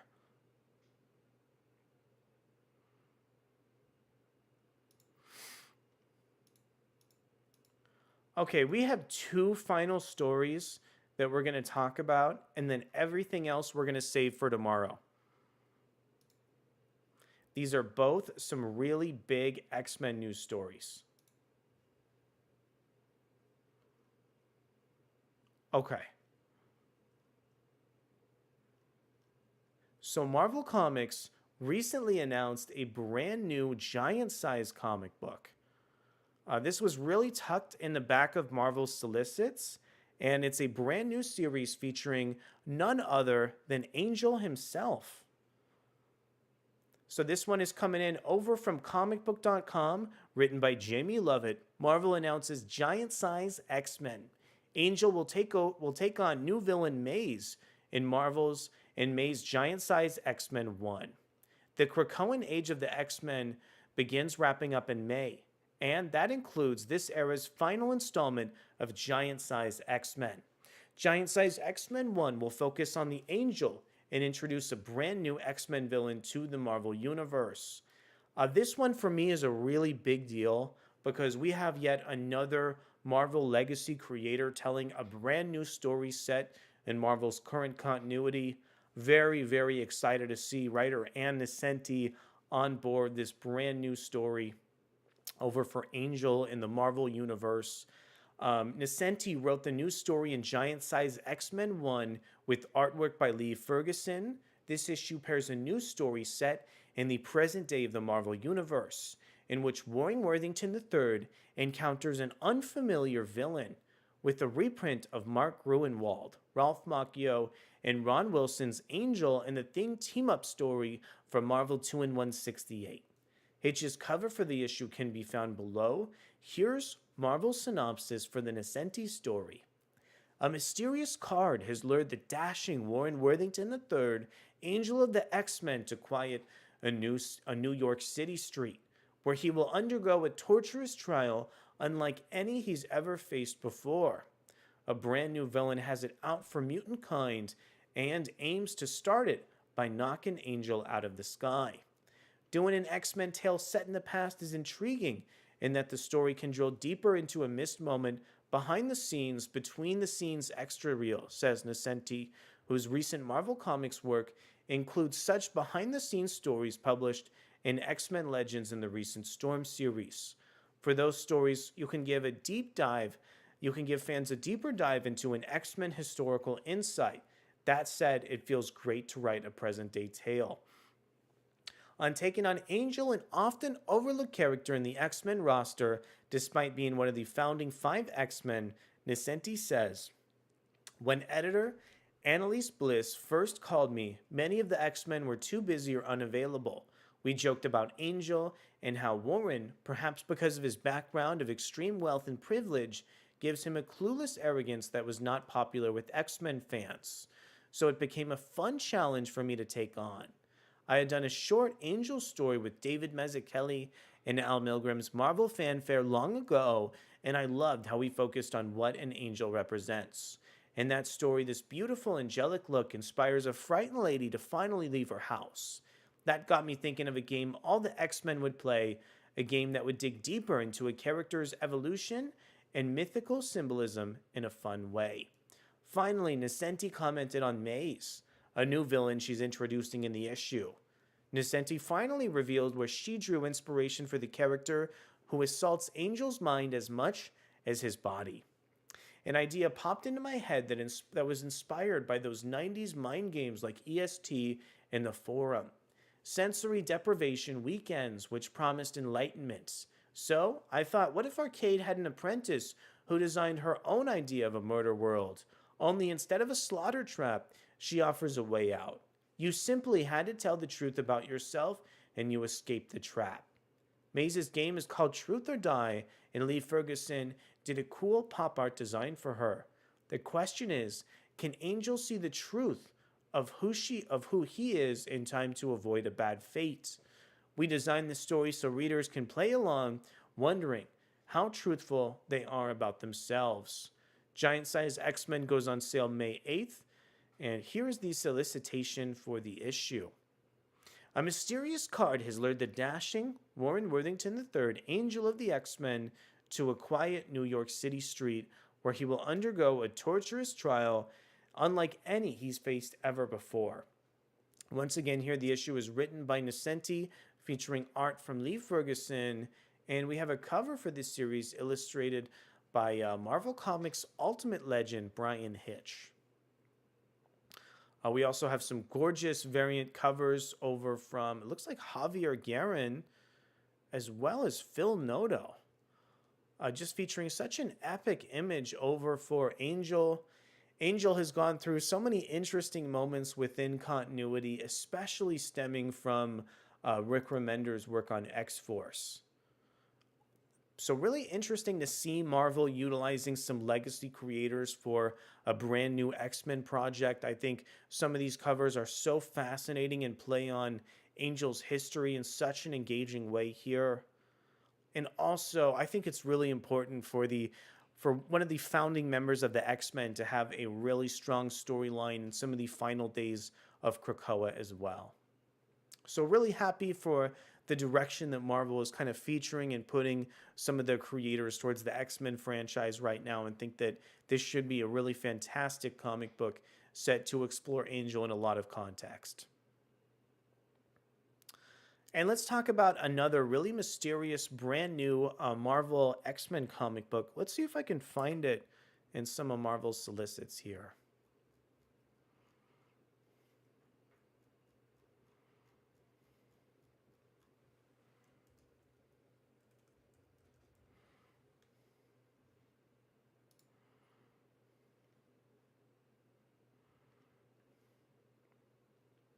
Okay, so this storyline totally took me completely out of the blue. It looks like Marvel Comics is set to feature the untold story of the wedding between Destiny and Mystique in this brand new X-Men comic book issue. Let's talk a little bit more about this series and why this particular issue is so important to me as such a big X-Men fan and comic book reader. X-Men The Wedding Special celebrates Mystique and Destiny for Marvel's Voices Pride. Kieran Gillen reveals Mystique and Destiny's never-before-told wedding in this year's Marvel Voices Pride one-shot, X-Men The Wedding Special #1. This one is written over by Marvel.com, published just 3 days ago over on February 21st. From the Brotherhood of the Evil Mutants to the Quiet Council, Mystique and Destiny are one of the Marvel Universe's greatest power couples, steering the fate of the mutant kind throughout the years, for better or worse. I want to take just a few moments and talk about Destiny and Mystique's relationship over the course of the Immortal X-Men series. From almost the very first chapter of that comic book, I think Gillen did a wonderful job sticking with these characters for the long haul and inverting so many aspects of their relationship. We know that Destiny and Mystique love each other, but Gillen was able to introduce so much conflict across these characters throughout the Krakoan line. We saw some drama for Destiny and Mystique in the middle of the far future narrative within Sins of Sinister. When Destiny and Mystique returned, as a result of that storyline, there was also a ton of relationship drama stemming from the character of Mother Righteous and some of the other really violent and deadly scenarios that they found themselves in the middle in addition to this being just a really epic moment for Destiny and Mystique, it's also a really important moment for Kieran Gillen. Kieran Gillen has been such a strong writer amidst the X-Men line. I really think that when Jonathan Hickman left the X-Men franchise and when Kieran Gillen boarded it with Immortal X-Men, that there was such a big focus across the entire Krakoan line that elevated so many of these comic books to greatness. This issue is really serving as the swan song for Kieran Gillen in the Marvel Universe with the X-Men. Gillen has already wound down some of his work over on X-Men Forever, as well as Rise of the Powers of 10 and Immortal X-Men. So this is going to be the final, I believe, piece of X-Men work he's going to be contributing to Marvel for now. And it's all based around a relationship that he spent so much time developing in so many different contexts. I am so intrigued to see what final thoughts Gillen has to say about this couple that he spent so much time with across, just years of storytelling here. The Krakoan Age has cemented their love more than ever before, with the long-awaited resurrection of Destiny and the two taking prominent roles in the era's biggest stories. With the end of Krakoa fast approaching, fans can celebrate the iconic pair by witnessing the renewal of their never-before-seen marriage vows in this year's Marvel Voices Pride one-shot, X-Men: The Wedding Special. Mystique and Destiny's story will be written by X-Men architect Kieran Gillen, who's penned some of their most notable tales throughout the Krakoan era in Immortal X-Men. Join Gillen on a trip through Raven Darkholme and Irene Adler's breathtaking history and learn how they committed to each other in matrimony. Hey, let's give a quick shout out to all the work that Cy Spurrier did over on X-Men Blue Origins. Yet again, that was another wonderful issue that also analyzed the love between Destiny and Mystique in yet another context within the Marvel Universe. It's a mutant wedding extravaganza. Mystique and Destiny are one of the most beloved and longest-lasting gay couples in comic book history.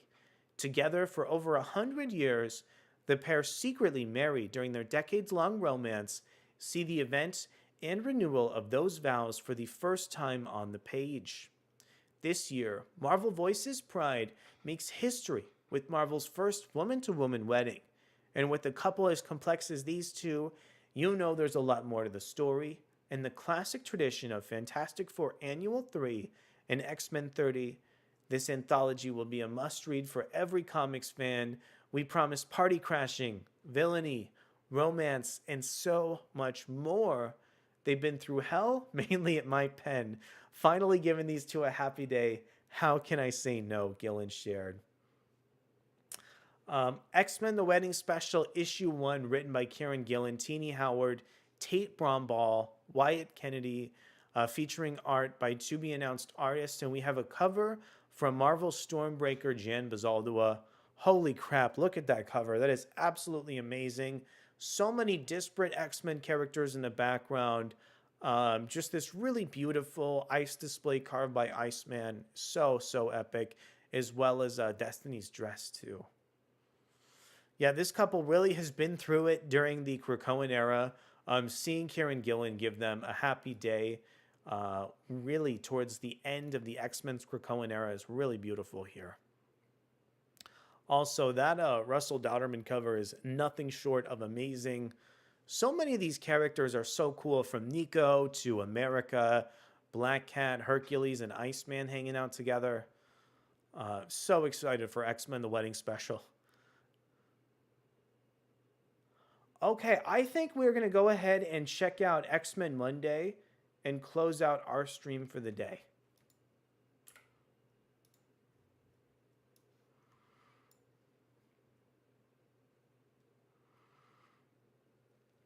All right, I want to give just a big shout out here to Chris Hassan and all the work Adventures in Poor Taste does every single week over with X-Men Monday. It is such a joy to read these pieces and to see some of these X-Men editors comment on recent Marvel books. The X-Men comics, just as a line, are so dense right now at Marvel Comics, and having this kind of feedback and somebody else to analyze these comic book issues is nothing short of a blessing. Let's see what Jordan D. White has to say about Fall of the House of X, issue 2. Welcome back to X-Men Monday, Jordan. So what did you think about the X-Men 97 trailer? Jordan D. White says, it's super fun. I've seen a little bit more footage than that. I'm really happy with it. The impression that I've gotten looking at it is that it's a continuation of the 92 show, as that show lives in our memories. It's better than the old show because we remember the old show through rose-colored glasses. Sometimes going back to those things, it's like, oh, it's not quite as exciting and as beautiful as I thought it was. It's a great show. I watched it all the time. Let's see here. But I feel like this show is even better. It elevates the animation, the character work, and the stories, and it's a continuation of the show as it lives in our hearts and minds rather than the exact same way it was on the screen. And I think that's awesome and even cooler. But I don't know everything about it, not by a long shot, so there were things in the trailer that surprised me. Adventures in Poor Taste said it had the Hellfire Gala. Yes, I did not expect to see that in there. I was very pleased. Give me one quick second and I will head back into the story.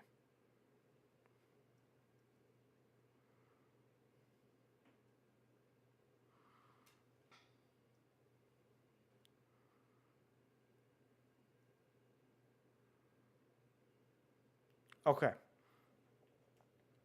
And you're working with Steve Folks over on the prequel miniseries. Jordan says, I am. So again, that's why I know some things. I've met with Beau DeMaio a couple times. He is such a delightful person to meet with. And his passion for the X-Men is absolutely boundless, like it's contagious. If you've never seen interviews with him, you've seen this. But it's the same behind the scenes.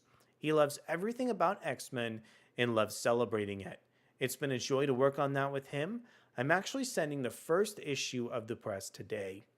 In terms of the X-Men 97 show, I do like the fact that this book or this show is picking up on continuity after the main X-Men cartoon. I'm still wondering if it's going to feel a little bit regressive compared to the massive continuity Marvel's X-Men books are taking on. I'm just so much more acclimated to where the comics are versus the X-Men animated series. Thankfully, though, towards the end of the trailer for X-Men 97, there was a really cool plot thread referenced with Magneto. So the fact that this series still has just a little bit of continuity rather than like the main X-Men cartoon does have me a little bit excited. But I really think we're going to have to wait and see before I render a final verdict on whether X-Men 97 is going to be worth checking out as an animated project. Okay, I've worked on a number of X-Men 92 series, which were all a blast. The one during Secret Wars, the one after Secret Wars, and the most recent one, X-Men 92, House of XCII. It's really neat that the same team did the House of XCII with me. Steve and Salva Espen could continue on this. When we started talking to Beau, he was like, I love that book. So I'd be thrilled if you got those same guys. We were like, great. We loved working with those guys, so it's been a really fun series to work on. Random Rhyme says, Sabretooth, free hugs. It's funny, I recently bought all the single issues from X-Men 92 and reread them. I had read them in trades way back when, but the Flaming Lips were randomly in there. I've been meaning to ask you about it. Jordan White says, that was so much fun, the toadies and the Flaming Lips for Lillipalooza. That was so strange and random. I don't even remember how that came up. I think it was a thing that sort of came up by us knowing that both of these bands were into comics and into what Marvel was doing in general. Because sometimes people will come for tours, or we have folks that are aware of celebrities who are really interested in that stuff. I think maybe we heard about that and then we just sort of said, well, those are both bands who are around in the 90s and we're doing this weird 90s book. Do they want to be in it? And they were totally game for it. And like you said, it's so strange and crazy that it was happening, but I'm really glad it came together. All right, finally, we are digging into Fall of the House of X2 with Jordan D. White. Adventures in Poor Taste says, let's dig into Fall of the House of X. MODOK resigns from Orcus in that issue, and I wanted to take this opportunity to talk a bit about him as he played a surprisingly large role during the Krakoan era. How did this Avengers and Captain America villain become an X-Men villain? Jerry Duggan wanted to bring him in. Jerry was just like, can we get MODOK? And I was like, yeah, probably. So for the first issue where he shows up, X-Men 8, we were already laying the seeds for what would happen, because that is the beginning of the technology that allowed Orcus to corrupt the mutant medicines. So Jerry wanted him to join Orcus. The other offices didn't have plans for him, and we've been happy to have him. He's just a really weird character and a funky guy. Now that I've said all that, I've done a bunch of other MODOK stuff. I did the MODOK Head Games miniseries a little while before that with Jordan Bloom and Patton Oswalt. That was a lot of fun too. I have to say there's something about what Jerry Duggan is commenting on. There is so much bleak aspects about Orcus currently in the Marvel Universe, and MODOK is just silly. And putting MODOK next to really terrifying villains like Moira McTaggart or Dr. Stasis gives this really interesting element of humor that has created just some interesting humor scenarios for Marvel Comics' main X-Men series in so many disparate issues. The fact that MODOK resigned from Orcus in a very recent X-Men issue was also so hilarious. And once again, I think Jerry Duggan has balanced this plot thread really carefully by introducing a surprising element of humor to the X-Men comics as well. Jordan D. White gives a very frank no when he's asked if MODOK is an X-Men villain. All right, let's talk about Polaris. Before Fall of the House of X, we saw Lorna at the end of X-Men 24, resting at the treehouse, mourning her father Magneto's death. Cut to the issue, and she's the new master of magnetism. How would you say Polaris is doing these days? Yeah, Polaris's journey in Fall of the House of X2 was so epic. The way that she was able to reunite with Wolverine and Colossus on the Bloom to stage that massive attack and finally strike back against Orcus was just a great way to wind down that issue and introduce some unexpected plot threads in Fall of the House of X. I also love the fact that what's her name, Polaris, also was wielding the head of a Celestial, and she also is teaming up with Brew and some of the Brood characters in the Marvel Universe. So many like wild plot threads in Fall of the House of X2. So on the character of Polaris and her new magnetism skills, Jordan says, I think that she worked through it, but not to the extent that she's made peace with things, because she obviously hasn't. She's unhappy, but she's gotten back on her feet to give in to anger and act accordingly in a big, bold Magneto way. I was just talking to somebody about this the other day. I think it was Peter David who kind of confirmed that she had bipolar disorder. I feel like it was hinted at for a long time, and then Peter confirmed it. I think it was also depicted that way on The Gifted, if I remember correctly. She struggled with the large and traumatic events she's lived through, but now I think she's ready to take Orcus down for what they did. Yeah, I have a lot of sympathy and interest to see, especially X-Men characters facing mental health problems. The fact that this is all like subtext weaved within the back of the narrative has me like more interested in Polaris than I ever have been before. It is so cool to see just how closely all these X-Men editors work to implement all the continuity between these various stories. Adventures in Poor Taste acknowledges that on the Bloom, Polaris had some assistance from Wolverine, Colossus, and Nightcrawler. Jordan says, I did see some folks shocked at Kurt's behavior that he's willing to kill. The X-Men right now are really in a very difficult place. What's tricky about Kurt is what he's coming off of a really fun, freewheeling miniseries. Now, it did have some deep emotions in it, but they're not necessarily the emotions that will make you kill people. They're more the emotions that come with huge revelations and him kind of hiding from his responsibility to mutant kind and coming to realize that you can't do that. Right now, Jordan White is talking about the Uncanny Spider-Man series written by Cy Spurrier. I love that comic book. I also thought it was really interesting how Nightcrawler appeared to be like shirking some of his responsibilities. And it drove me nuts because I said that in nearly like each and every issue of our video review for that series. And like, I didn't see anybody talk about that plot thread. So it makes me feel very cathartic to finally see like the X-Men editor directly referencing that Nightcrawler has kind of been hiding out, pretending to be Spider-Man for a couple months. You also have to look at this in the context of what happened before, where he was forced to be an assassin against his will. He's killed a number of people recently, some of them world leaders.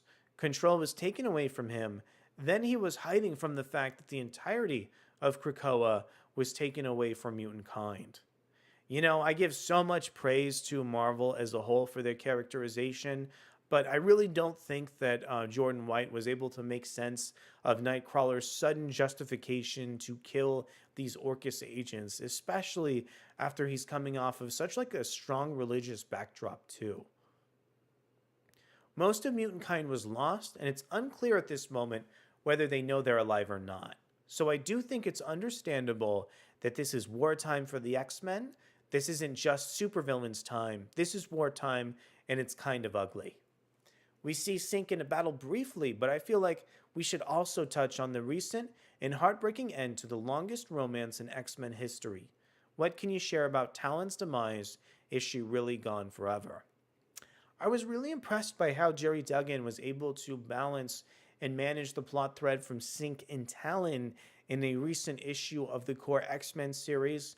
As you can see, this one was also illustrated by the wonderful Phil Noto. Over in that series, Synch and Talon were trying to head over to the Counter-Evolutionaries' Counter-Earth to stop the Krakoan kill switches embedded by Orcus in some of those medicines. Sadly, the character of Talon didn't make it out alive, and Synch has Talon currently manifested inside his head. Well, Resurrection is in kind of a difficult place right now.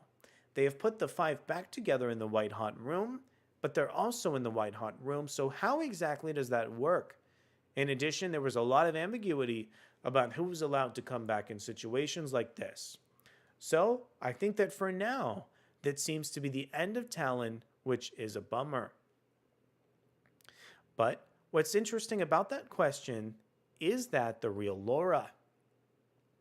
Obviously, that's the Laura who is more different from the Laura we've come to know because she suddenly had hundreds of years of life experience under her belt. But also, she was the Laura we had pre-resurrection. And then the Laura we have now in Sabretooth War is the Laura who was brought back without those memories because they didn't have access to her mind at the time. I've always maintained, and I still do maintain, that when you resurrect someone, it is that person. It is not a clone of that person. There is something in the process of resurrection that goes beyond physical duplication. In House of X5, when Magneto is speaking to Polaris, after the Five finishes the process, she says, "The first was copying the mind, the essence, the anima of any mutant Xavier found. So, he could one day put his soul back into its actual mutant shell. Something about this process is more than just their memories, it is their actual self." Random Rhyme says, crazy fun arcs during Krakoa. Yeah, I couldn't agree with you more. These are like some of the best stories in all of fiction right now. It is just so interesting to me to see how many like disparate people were working on all these X-Men books together to make such a bigger whole. In the past, I've really enjoyed anime and manga, but I'm also kind of wondering, like, is there an equivalent that exists right now that has like this many people contributing to one shared universe that you can find like from like an Eastern setting? I'm really curious about that. Talking about souls is complicated because obviously in the real world, souls are a matter of what your spiritual beliefs are. And without getting into mine at all, what I can say with confidence is that it is not a matter of what you believe in the Marvel Universe. In the Marvel Universe, it is 100% factual there is an afterlife. We've seen it. It is 100% factual that there are souls. We've seen them. So, in the Marvel Universe, what I can say with confidence is these are the actual X-Men. The souls are back in their body. They are not in the afterlife once they're resurrected. How does that work with the two Lauras? I don't know. It's a metaphysical conundrum. I would say the new Laura is still the real Laura, and that there were two real Lauras all this time. But now we're back to having only one. Adventures in Poor Taste says, you say that, but in 30 years, we may have two again the same way we now have Jean Grey and Madeline Pryor. Jordan says, that's true. I've always used to maintain that Madeline shouldn't exist. She was back inside of Jean. Why would she be around? But Zeb Wells had to write a good enough story that I would be like, all right, bring her back. Okay, Manifold, Rogue, and Gambit, what's next for this group? Well, it's going to involve teleportation. I can tease that much. And Follow the House of X3 is not the end of it. Manifold has a very important job that he helps with in a different book that probably no other teleporter could have done. Been such a big fan of Manifold, Eden Fassi. I love his appearance over with Lictuca and Follow the House of X2. They had really interesting conversation with Rogue and Gambit. I can't wait to see what other X-Men book Manifold is popping into and just where this X-Men series is going next. Okay, Dr. Gregor's sudden change of heart. This storyline at the end of Follow the House of X2, introducing this like hidden sect of Orcus and this mysterious Sentinel City, has been one of my like most anticipated plot threads for the X-Men storyline. I cannot wait to see what Jordan D. White has to say about Dr. Gregor's sudden change of heart and all these new revelations about Orcus's like mysterious robot sect. I think you'll find out more in the next issue about the exact details. But yes, what she alludes to in this issue, she thinks there's more than going on in Orcus than she's being allowed to know about.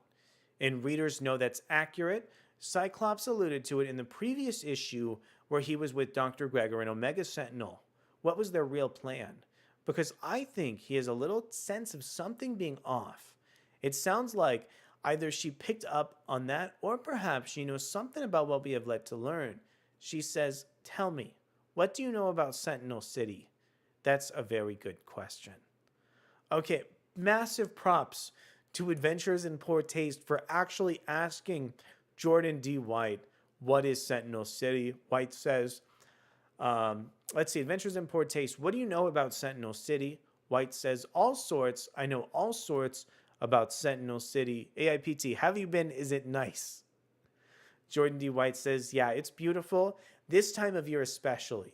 No, I have not been, but I do know some stuff, and I have seen some stuff, so there you go. And here's the incredibly epic moment from the end of Follow the House of X2, teasing Dr. Gregor talking about Sentinel City here as well. Also, this was a super epic moment for Nimrod, where he was able to break out of the amber that I believe Krakoa spit on him too. Okay, to wrap things up, what can you tease about Rise of the Powers of 10-2 and Fall of the House of X3? So at the end of Rise of the Powers of 10-1, you started being introduced to Xavier's team. In issue 2, you're going to learn more about them. You're going to see where they are. You're going to find out more about what their plans are and what they need to do in order to achieve them. It's fascinating, it's trippy, it's complicated. All right, so we already have Rise of the Powers of 10-2. Let's see what Jordan D. White says about Fall of the House of X. It does have Stasis and Wolverine on the cover. Stasis is definitely going to be in it, and Wolverine will be in it too. What exactly goes on between them, you'll have to see. I know some people saw that scene at the end of issue 2 where Stasis calls him a varmint, and they really hope Stasis gets his just desserts. I think they will be very fascinated to see what happens to them. Adventures in Poor Taste says they become friends, and Jordan D. White says they become best buddies. You know that famous cover with Wolverine and Nightcrawler? It's going to be exactly like that. All right, I'm going to gloss over this cover with Wolverine and Nightcrawler, and let's go ahead and preview some of these brand new pages that Adventures in Poor Taste always has for new X-Men comics. Okay, it looks like this is just a preview of Resurrection and Magneto 2. Okay, so that was basically all of our stream today. I want to talk a little bit about what we have in store for tomorrow's stream. So tomorrow over on the stream, we're going to be talking all about the brand new DC Comics event. We are going to be talking a lot more about the Gods finale coming in from Marvel Comics. Let's see. We are also set to explore a brand new storyline over for Scarlet Witch. Scarlet Witch is set to get her own ongoing series spinning out of the pages of the Quicksilver and Scarlet Witch comic book. We're also going to be exploring a brand new Titans interview. So yeah, I want to officially thank everybody so much for coming to the stream. It was so much fun learning all these brand new revelations about Krakoa and Orcus, and just learning about Marvel's full publishing line. We will be back tomorrow to figure out what's next for the DC Comics universe and to cover the rest of these odds and ends over for Marvel Comics. But really hope you enjoyed our stream today. Please make sure to like the video and subscribe to the channel if you haven't already. And I'll see you tomorrow for even more like super fun, super insane, and crazy comic book news. Thanks so much for coming to check out our stream, and we'll be back tomorrow. Have a great weekend here in the meantime.